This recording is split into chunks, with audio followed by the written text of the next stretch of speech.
네,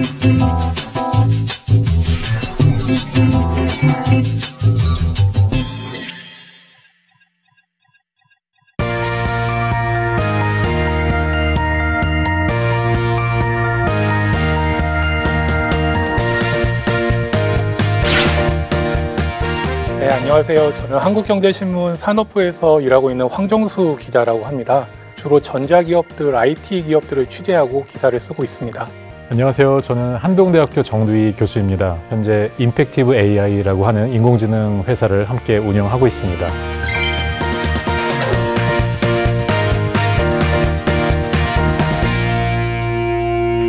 교수님, 오늘의 리뷰는 무엇인가요? AI의 기본이 되는 게 바로 데이터인데요. 오늘은 데이터를 바탕으로 이 새로운 비즈니스를 창조한 작고 강한 기업들의 이야기를 해보도록 하겠습니다.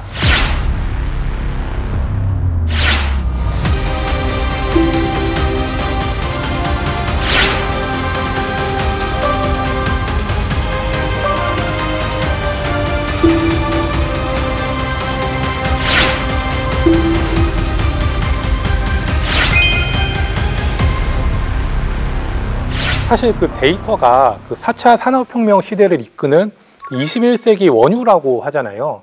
불과 10여 년 전만 해도 생각해보면 고개를 갸우뚱하게 했던 빅데이터라는 개념이 이제 쓰이지 않는 곳이 없을 정도로 신속해졌습니다. 네, 먼저 데이터가 최근 10여 년 사이에 왜 이렇게 중요해진 건지 함께 이야기를 나눠볼까 합니다. 가장 먼저 생각해볼 것은 역시 스마트폰의 등장입니다. 스마트폰과 SNS의 등장 이래 데이터가 천문학적인 숫자로 쌓이기 시작했습니다. 온라인상에서 동시다발적으로 일어나고 있는 일만 살펴봐도 그 데이터 규모가 정말 상상을 초월한다고 합니다.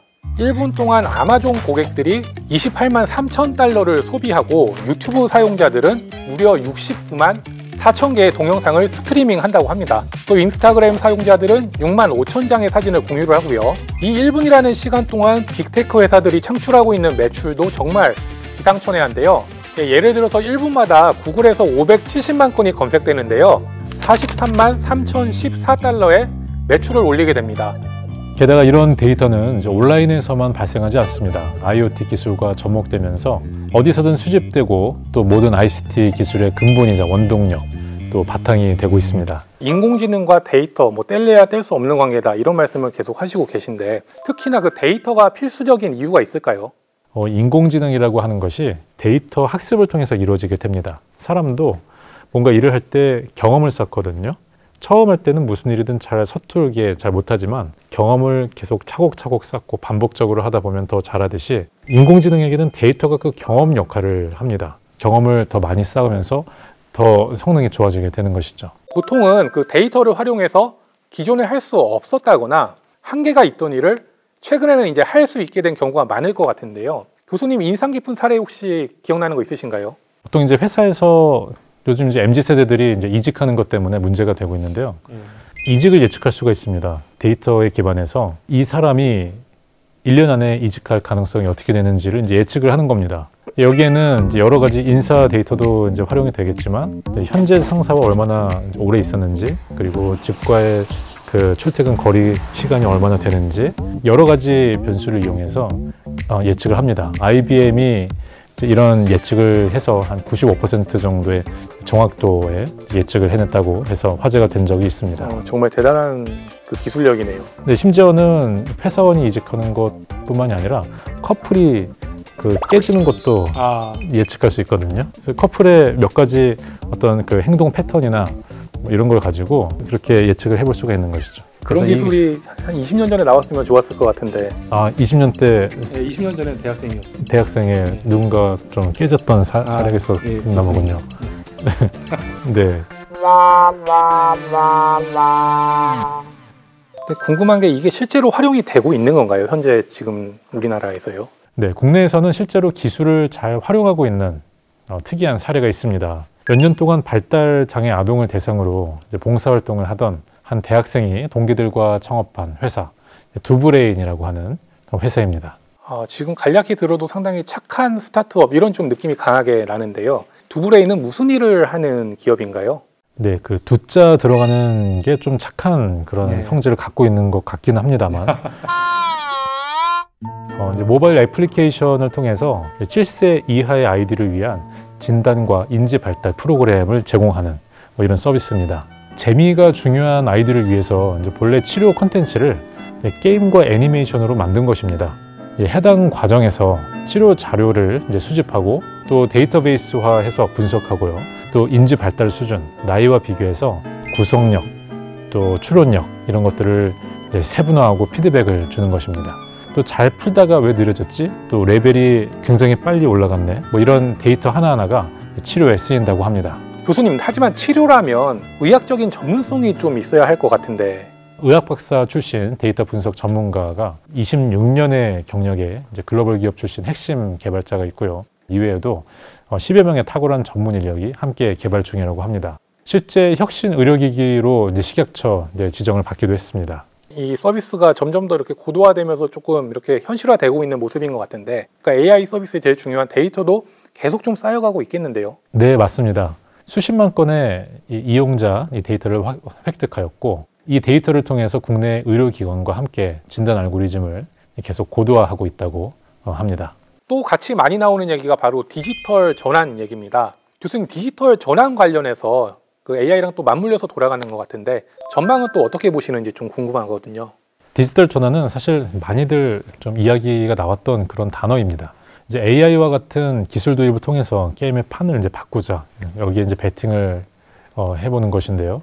근데 이제 디지털 전환을 한다고 이제 다 긍정적인 결과를 볼 수 있는 것은 아닙니다. 기술을 잘 다뤄야 하고요. 또 데이터를 또 잘 다뤄야 합니다. 그렇다면 그 기업들이 디지털 전환을 성공적으로 하기 위해서는 우선 또 굉장히 많은 데이터가 또 한 곳에 잘 모여야겠네요. 그렇습니다. 그래서 이런 스마트 팩토리, 스마트팜 구축의 바탕이 되는 것은 바로 데이터 레이크 기술입니다. 데이터 레이크는 다양한 환경에서 수집한 대규모의 원시 데이터 세트를 기본 형식으로 저장해서 공유하는 공통의 데이터 저장소라고 볼 수 있습니다.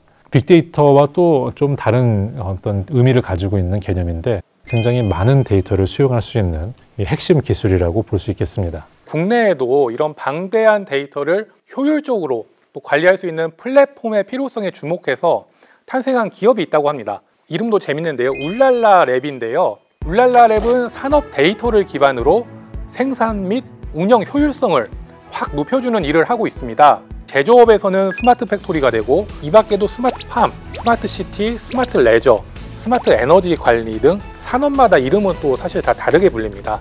이 중에 특히 흥미로운 건 울랄라 랩이 텍사스 석유시장, 그러니까 미국 디지털 오일필드에 진출했다는 얘기입니다. 한국 최초로 진출한 거거든요. 북미 유전 쪽은 이제 백인 카르텔이 특히 심해서 쉽게 진입이 어려운 것으로 알고 있는데 어떨까요? 예, 맞습니다. 사실 그쪽 텍사스 쪽은 그 미국 서부의 그 캘리포니아나 이런 데하고 좀 다르게 백인들만 유전을 운영하고 또 개발하고 채취할 수 있는 일종의 카르텔이 형성돼 있어서 그 다른 인종들에 대해서 약간 좀 이렇게 배척하는 경향이 강하다고 좀 볼 수 있는데요. 그 울랄라랩 대표님 얘기를 들어보니까 그 처음에는 그 사막의 카우보이 같은 백인들이 그 긴 장총을 갖고 들고 나와서 뭐 get out, FU 같은 그런 욕을 외칠 정도로 폐쇄적이었다고 합니다. 디지털 오일 필드면 유전의 IT 기술을 접목해서 효율성을 더 높이고 비용을 절감해서 결국 수익을 높이는 것일 텐데요.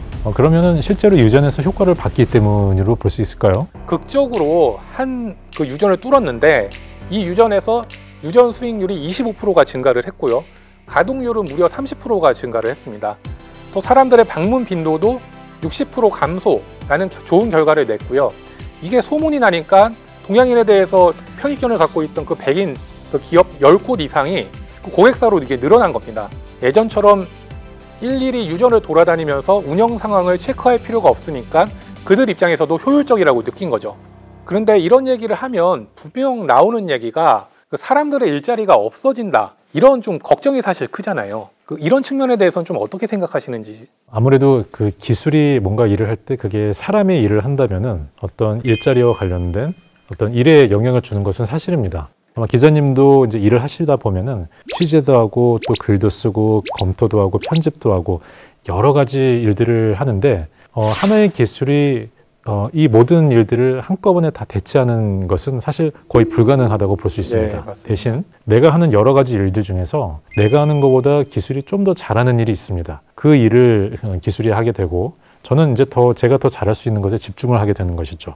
기술이 사람들의 일자리를 없앤다기보다는 일의 구조를 바꾼다고 볼 수가 있고, 이런 상황에서 어떻게 좀 더 생산성 있게 또 유연하게 바꿔가는 게 좋을까, 약간 이런 고민을 하는 것이 좀 더 건설적인 고민이라고 생각을 합니다. 예, 저도 사실 교수님 말씀에 상당히 동의를 하고요. 저희 아까 미디어 업계 말씀을 해주셨지만 저희도 사실 걱정이 많거든요. AI가 기사를 짧은 시간에 정확하게 쓰는 거는 인간보다 더 나을 수도 있습니다. 하지만 인간들이 잘할 수 있는 것은 사람들을 만나서 취재를 하고 얘기를 이끌어내는 거거든요. 이런 거는 사실 기계나 AI가 할 수가 없잖아요. 그래서 아무래도 저희 쪽 업계에서도 말씀하신 것처럼 인간이 잘할 수 있는 영역으로 계속 좀 이렇게 효율적으로 사람이 생산성을 늘리는 쪽으로 많이 좀 주력을 하게 될 것 같고요. 스마트 팩토리나 스마트 팜의 또 사례를 들어보면은 궁극적인 목적이 사람의 단순한 일자리를 좀 줄여보자.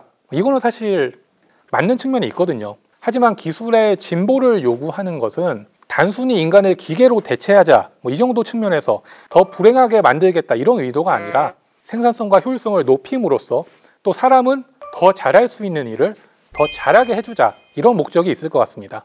네, 저도 기자님 말씀에 전적으로 공감을 합니다. 기술이라고 하는 게 어떻게 사용하느냐에 따라서 굉장한 베네핏을 우리에게 줄 수 있다고 보고 있습니다. 그런 점에서 기술을 통해서 어떻게 하면 좀 더 그 인류가 발전할 것인가, 이 부분에 좀 더 깊은 고민을 해봐야 할 것 같습니다. 요즘에 많이 나오는 질문이 또 AI는 인간의 적일까 친구일까? 교수님께서는 친구로 또 가깝게 보시는 것 같은데요. 저도 사실은 결론을 아직까지 내리기는 쉽지 않겠지만 친구라고 일단 생각은 하고 있습니다.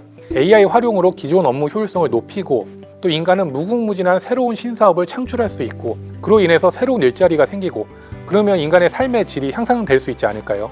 네, 맞습니다. 많은 이제 사람들이 이제 AI가 이제 인류의 자리를 좀 위협하고 또 인간을 지배하는 거 아니냐, 이런 이야기도 이제 많이 하는데, 사실 기술은 그런 종류는 아니거든요. 기술은 이제 사람이 사용하는 도구입니다. 이제 도구를 어떻게 하면 좀 더 잘 사용할 수 있을까, 그리고 이 도구에 잘못 사용할 때는 또 해악이 있을 수 있기 때문에 어떻게 그걸 줄일 수 있을까, 도구의 본질을 우리가 좀 잊지 않는 게 필요하지 않을까 생각합니다. 기자님, 오늘 이야기 나누는 내용을 한 줄 리뷰로 정리를 해주신다면 어떻게 될까요? 예, 오늘의 한 줄 리뷰는 디지털 골드러시 시대, 데이터를 잘 쓰면 우리도 AI 시대 연금술사가 될 수 있다로 하겠습니다.